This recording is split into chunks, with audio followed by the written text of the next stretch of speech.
როგორ უყურებთ გუშინ გახარეს გადაწყვეტილებას მისულიყო ამ სხდომაზე? სწორი იყო, არასწორი იყო? მშვიდობის, მოგესალმებით, მივესალმები მაყურებელს. მისვლას რაც შეეხება, ჩვენ გქონდა ამ არალეგიტიმური პარლამენტის და ხელისუფლების მოსulis პირველივე დღიდან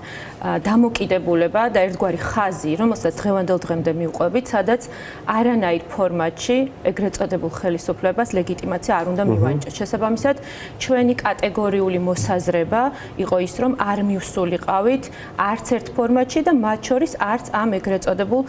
საგამოძიებო კომისიაში და ამ სიტყვას ვასრულებთ ბოლომდე. მათ შორის მანდატებზე უარის თქმით, დაფინანსებაზე უარის თქმით, შემდგომ იმ ნაწილშიც კი, როდესაც ჩვენ არ შევავსეთ დეკლარაციები, როგორც ამ ქვეყნის პარლამენტის წევრებმა და ამასთან დაკავშირებითაც დავჯარიმდით, მაგრამ მზად ვიყავით შეგვევსო დეკლარაციები, თქვათ, როგორც ამ ქვეყნის რიგით მოქალაქეებს, ისევე როგორც შევავსეთ,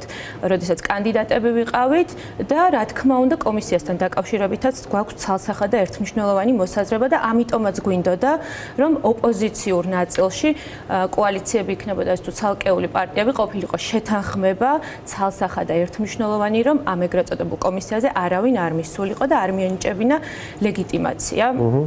მისთვის. კარგი, ერთი რომ მივიდა. მოდით რომ მივიდა, მე რა მოხდა? აი, თქვენ უყურეთ ამას, დაგჭირს დაბეჭდილება, რომ რაიმე დამაჯერებელი პოლიტიკური გამარჯვება მოიპოვა. ვინ მოიპოვა პოლიტიკური გამარჯვება? რა თქმა უნდა, ვუყურე და ჩემთვის აი ამ რაღაც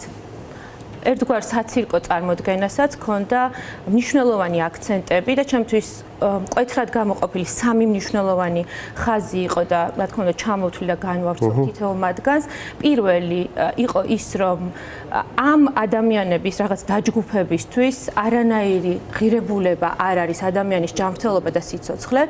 თუ კი ვისაუბრებთ იგივე მაკო გომურზე, გიორგი სულაშვილზე, სხვა ათობით დაზარალებულზე, რომელიც ჩვენ გვყავდა 20 ივნისს, ძალიან რთული იყო ამ ადამიანებისთვის წლების მანძილზე დაზარალებული სტატუსის მოპოვებაც კი. ისინი აბსოლუტურად უგულებელყოფილნი იყვნენ იმ მაშინდელი ხელისუფლების მიერაც და ძალიან დიდი პროცესი გამავლეს, მათ შორის იმისთვისაც, რომ ადეკვატური მკურნალობა მიეღოთ და ეს იყო კიდევ ერთი ცალსახა დადასტურება იმის, რომ მათთვის ღირებულებას არ წარმოადგენს ამ ქვეყნის ნებისმიერი მოქალაქე. მეორე და რაც ძალიან მნიშვნელოვანი მგონია, არა მხოლოდ ვთქვათ ჩვენთვის, ვინც ვიბრძვით დასავლური მომავლისთვის, ვინც ვიბრძვით ამ რუსულ რეჟიმს და მათ შორის ქართული ოცნების მომხრეების და ქართული ოცნების წევრებისთვისაც არის ის, რომ აი ამ რაღაცა ჯგუფს ადამიანებისა არ აქვს არანაირი ასე ვთქვათ ერთგულება საკუთარი გუნდის წევრების მიმართ. მათ როგორც კი ექნებათ ამის საჭიროება, როგორც კი მათი ბატონი, უჩინარი ხელი თუ რაც გნებავთ დავარქვათ,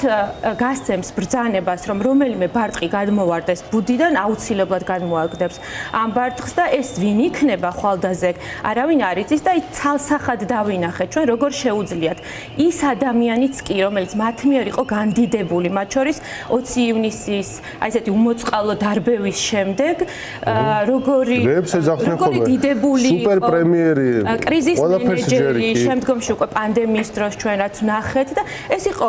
რაღაცა ესეთი რკინის და ლითონის მართველი, რომელსაც შეეძლო რომ ძალიან ისეთი მნიშვნელოვანი გადაწყვეტილებები მიიღო მათი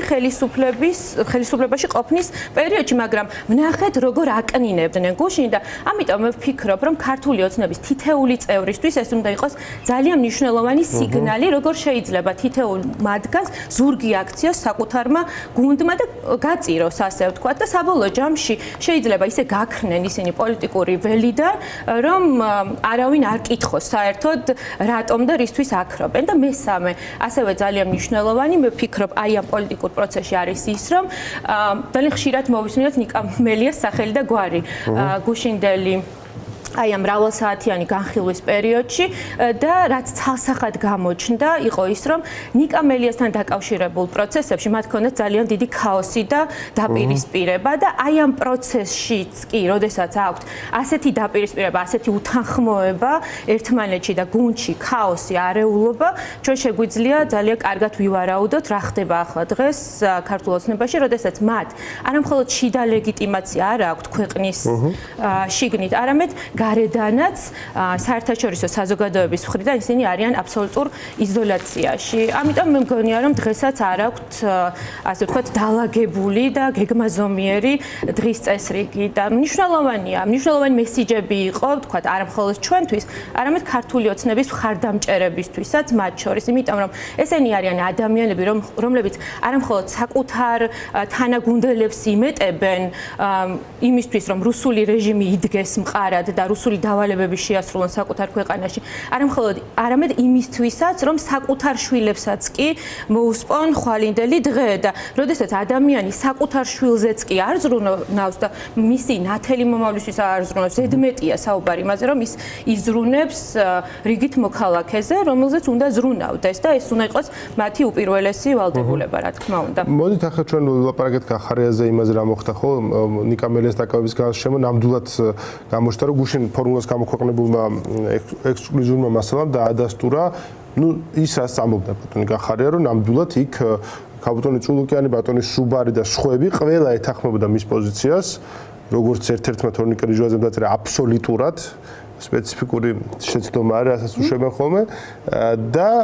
მე უცებ გადათქვა ყველა მეს და ყველა უცებ მე გააგდეს ჯგუფი და როგორც კი ივანიშვილი გამოჩნდა, ხო? აი ეს ისტორია თავისთავად ხო გვეუბნება რა ვერტიკალი, რა ამბავი ხდება შიგნით, როცნების შიგნით, ხო? ეს იყო ზუსტად რაზეც თავარი გაკვეთილი სწორედ აქედან იყო. მოდით ამ კომისიის სხვა მიმართულებზეც ვილაპარაკოთ, ომთან დაკავშირებით, რაც საკეთებენ პარტიებთან დაკავშირებით, აკრძალვის მიმართულებით, ომთან დაკავშირებით, საქართველოს ბრალდების მიმართულებით, თქვენი პოლიტიკური შეფასება ამ მხრივ რომ მოვისმინოთ. მთელი ხაზი, რომელიც ამ დაჯგუფებას, რუსულ დაჯგუფებას აქვს, არის იმის დადასტურება და კონსტატაცია ყოველდღიურად, რომ ეს არის თანამედროვე შულავერის კომიტეტი და ალბათ ჩვენ პირდაპირ ეთერში რო გვეყურებინა მაშინ მოსახლეობას რო ქონოდა შესაძლებლობა ეყურებინა იმ კომიტეტის შეკრებებისთვის, ანალოგიური იქნებოდა იმ დროებაში. განსხვავება არის ის, რომ ჩვენ ბევრად უფრო მეტი დეტალი დაგვრჩება, არა მხოლოდ ფურცლებზე, არამედ ციფრულადაც და ჩვენს მომავალს ექნება იმის შესაძლებლობა, რომ ნახოს თუ როგორ ყიდნენ აი ამ 2025 წელს და გასული წლების მანძილზეც თანმიმდევრულად ნაბიჯ და ბოლო წლის განმავლობაში განსაკუთრებულად დაჩქარებული ტემპით საკუთარ სამშობლოს ეს ადამიანები. ამის დადასტურება მხოლოდ იმასთან დაკავშირებით საუბარი, რომ ომი ჩვენ დავიწყეთ საკუთარ ტერიტორიაზე და საკუთარ მოსახლეობას დავესხით თავს და მეორე ყველაზე ღირებული და ნიშნულოვანია რომ ისინი ღირებულებებზე განსაკუთრებით აკეთებენ აქცენტირებას რომ აი ყველა ღირებულება რომელიც ჩვენს ერს გააჩნდა დღევანდელ დღემდე და მათ შორის ეს არიან გმირები აი ამასთან დაკავშირებით მოახდინოს ისეთი პროცესის წარმოება რომელიც დააკნინებს ამ ღირებულებებს იქნება ეს გმირები იქნება ეს ტრადიცია ქალის პატივისცემა და მათი დამოკიდებულება ძალიან კარგად ჩანს ამ პროცესების განმავლობაში იქნება ეს ისტორია თუ სამშობლოს სიყვარული აი აბსოლუტურად ყველა ღირებულება მათ მიერ არის შელახული საბოლოო ჯამში და ყველაფერი რაზეც თავად პედალირებენ და რასაც იყენებენ პროპაგანდისთვის საპირისპიროს გვაჩვენებს მათი ქცევა. მეტი სხვა შეფასება ამას არ აქვს. ეს არის რუსული პროპაგანდის და ჰიბრიდული ომის ნაწილი, რომელსაც ისინი ძალიან კარგად იყენებენ საკუთარ ელექტორატში, მაგრამ თუ კი შევხედავთ სრულიად პრაგმატულად, აი რაზეც წეგანს საუბრობდით, აი ამ ეგრეთ წოდებულ კომისიასთან დაკავშირებით, მე ვფიქრობ, რომ მათი ამომრჩევლისთვისაც ძალიან ცალსახა და ნათელი გახდება ეტაპობრივად, თუ უკვე არ არის, ალბათ მათი გარკვეული ნაწილისთვისაც ეს ნათელი არის, იმიტომ რომ ამ ადამიანებისთვისაც გიორგი ანწუხელიძე არის ძალიან დიდი ღირებულება. ამ ადამიანებისთვისაც გიორგი ანწუხელიძე არის გმირი, რომელმაც სიცოცხლე შესწირა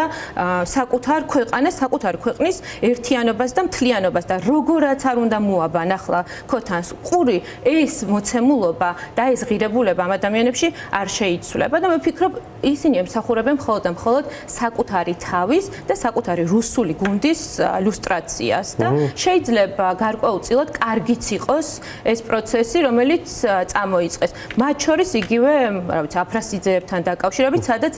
მგონია რომ არ ელოდნენ საერთოდ რომ სხვადასხვა უკან შემოაწერეს ეს ყველაფერი. ის ადამიანები საერთოდ ხმას ამოიღებდნენ, ვინც საუბრობს გარშემო და რაღაცნაირად დაუბრუნდათ ბუმერანგივით ის ნეგატივი, რომელიც გაისროლეს საკუთარი მოქალაქეების. არა, მათ ხო მიება ერთმანეთს ხო პრაქტიკულად ერთი მხრივ გამოგვიცხადეს რომ ანჭუხელიძე სულელია, რომელსაც სააკაშვილის პიარისთვის გაწირა თავი და გაიწირა, ნუ ხა სულელი არ უთქვიათ, მაგრამ რაც ამბობენ ხა გამოდის პირდაპირ და ხო გამოყენებული და მეორე მხრივ გმირი არის ევგენი აფრასიძე. თავზე შარავანდედი შემოადგენს ლამის რომ სვანი კაცის სახე. რები ლაპარაკეს იმ კომისიას გინდა სუბარმა და გინდა წულუკიანმა. სიმართლე ხო ის არის ორივე სინამდვილეში ძალიან კარგად იცის რაც ხდებოდა იმ პერიოდში. თქვენ შეიძლება ახლა ასე აწყობთ. რა თქმა უნდა. აბა აფრასიძეები მაგათ პოლიტიკურ ოპონენტები იყვნენ. რა თქმა უნდა, უბრალოდ საბეჭდილებამ რჩება რომ მათ სხვა ბერკეტი აღარ დარჩათ, მათ დაიწყეს ყველაზე ემოციურ ღირებულებების გამოყენება საკუთარი მოქალაქეების წინააღმდეგ, მაგრამ ეს ადამიანები, ეს მოქალაქეები არიან გენეტიკურად სულით ხორცამდე ის ადამიანები, რომლებისთვისაც ძალიან გრძნობიარი არის ეს თემები და ძალიან რთულია რომ манипуლირება აწარმოო